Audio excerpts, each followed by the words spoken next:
Well, he was very intellectual, extremely thoughtful, more substantial than most politicians, and total reliability and extreme thoughtfulness. He was a man who had grown up in Israel, who had experienced as a soldier and as a commander great dangers. But he had gone beyond this experience to develop a greater vision of what a region might look like, so that he was a symbol of the origin of Israel.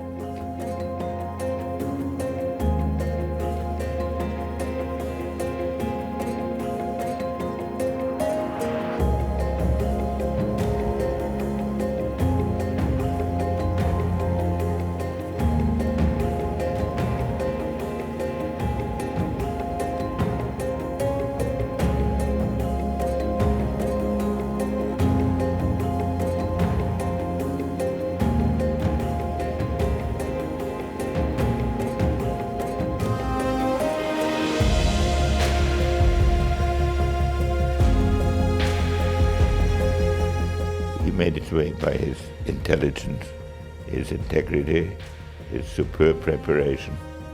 You could always learn something from talking to him.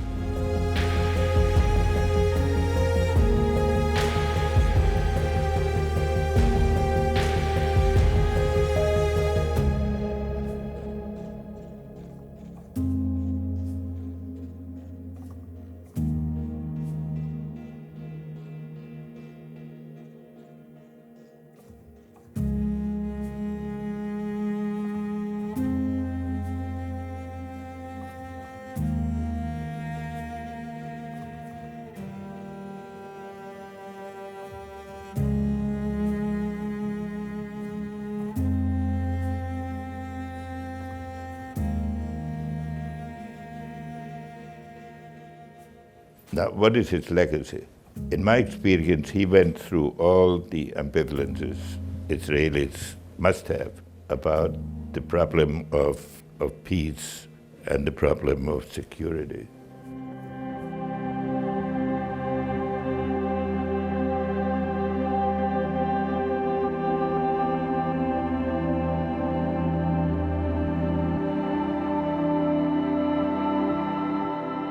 He had just been the commanding general of the '67 war, and he was embarrassed by all this attention. And that's when we first met, and from then developed a very close relationship.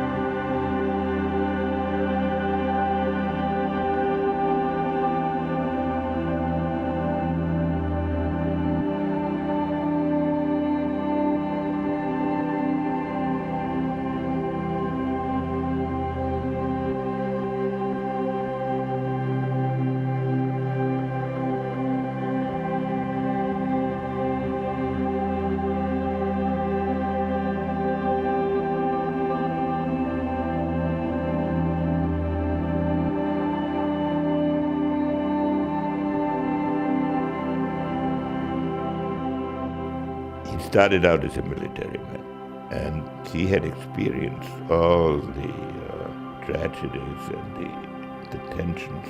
So he was extremely suspicious that you could really get an agreement.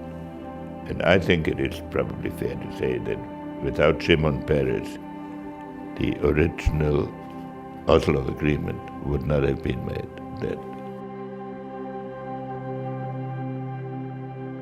But then, as he began to get involved in the peace process, he developed the vision that the Arab and Jewish people in Palestine should find a grammar of coexistence, and that all the suffering that he had seen and recognized on both sides should find its culmination in some kind of cooperation.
initially he was extremely distrustful of the PLO and even also of Arafat.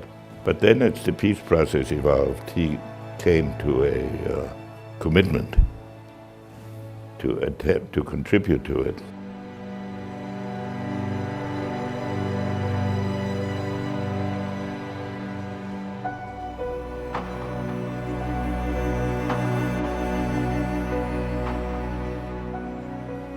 He was really basically very shy and taciturn person. But suddenly, after the peace process started, he delivered speeches of really extraordinary eloquence. Let me say to you, the Palestinians, we are destined to live together on the same soil, in the same land. We, the soldiers who have returned from battles stained with blood, we who have seen our relatives and friends killed before our eyes, we who have attended their funerals and cannot look into the eyes of their parents, we who have come from a land where parents bury their children, we who have fought against you, the Palestinians, we say to you today, in a loud and a clear voice, enough of blood and tears. Enough!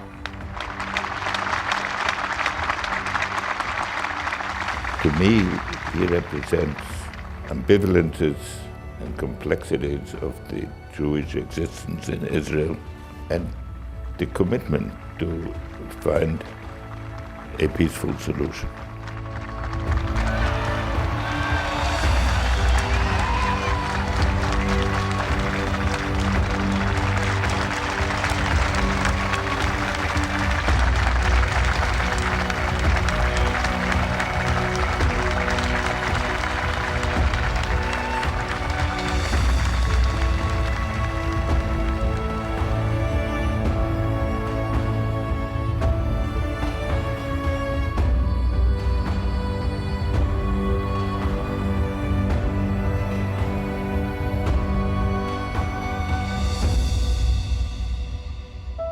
Here was a man who had gone through the process of coming to terms with the hatreds of the region and trying to transcend them.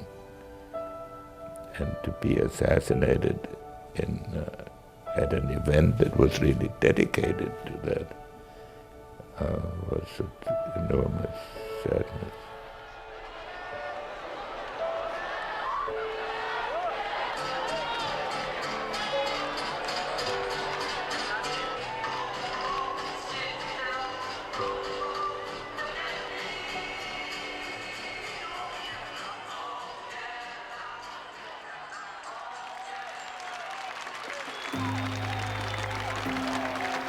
ערב טוב, שבוע טוב.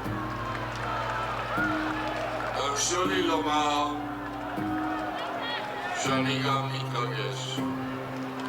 אני רוצה להודות לכל אחת ואחת מכם שהתייצב כאן כנגד האלימות ובעד השלום.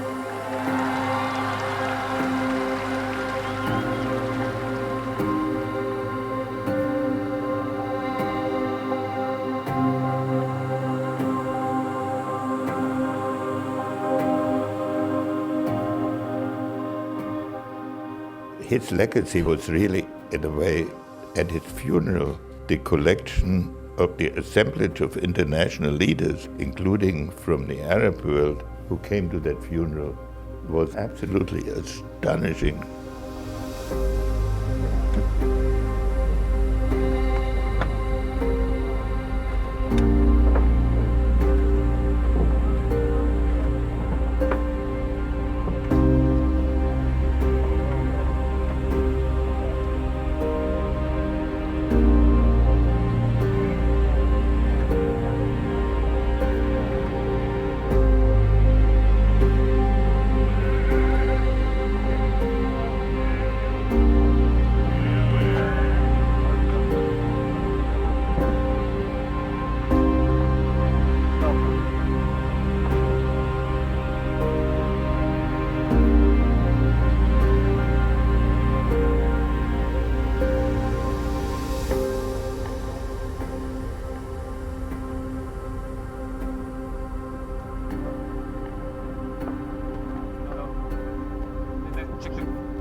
His Majesty King Hussein of the Hashemite Kingdom of Jordan.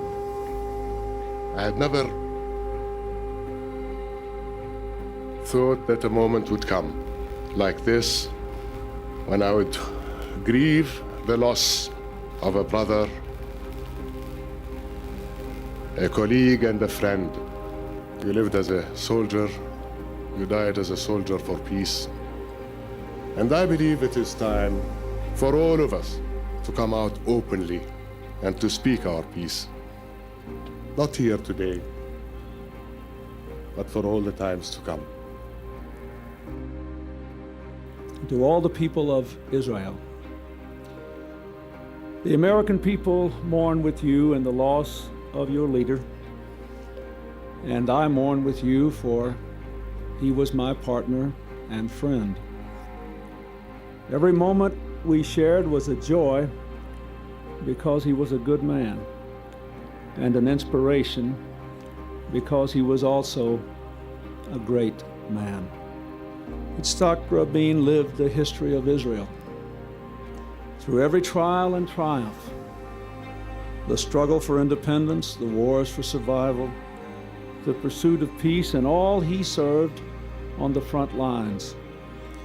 This son of David and of Solomon took up arms to defend Israel's freedom and laid down his life to secure Israel's future.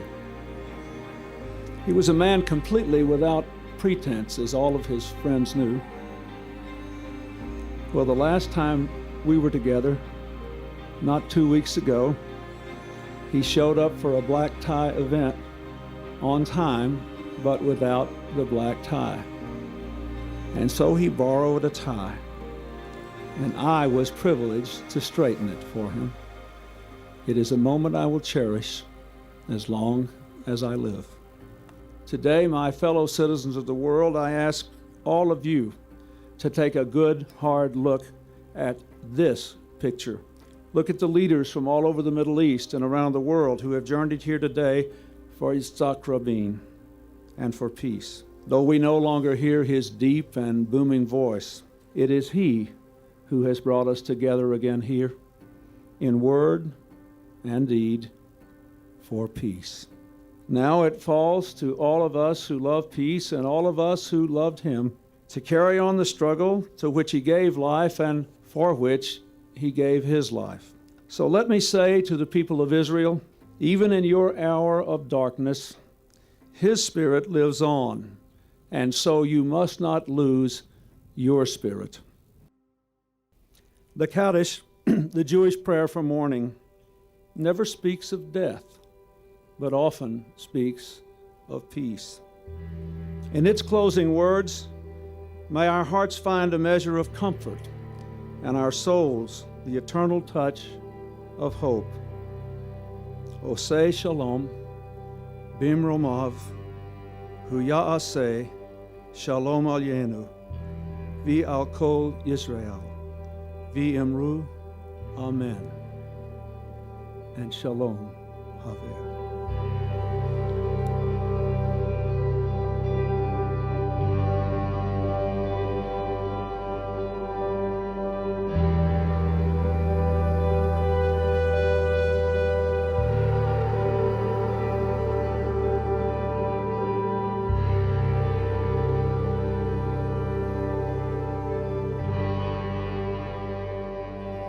Rabin had a gravitas and a seriousness that enabled him to rise above the typical debate. And so it was very hard, and Israel went through a lot of changes, but he was the right man for that moment. It's been very difficult to find somebody who could so incarnate the qualities of concern for security and concern for peace.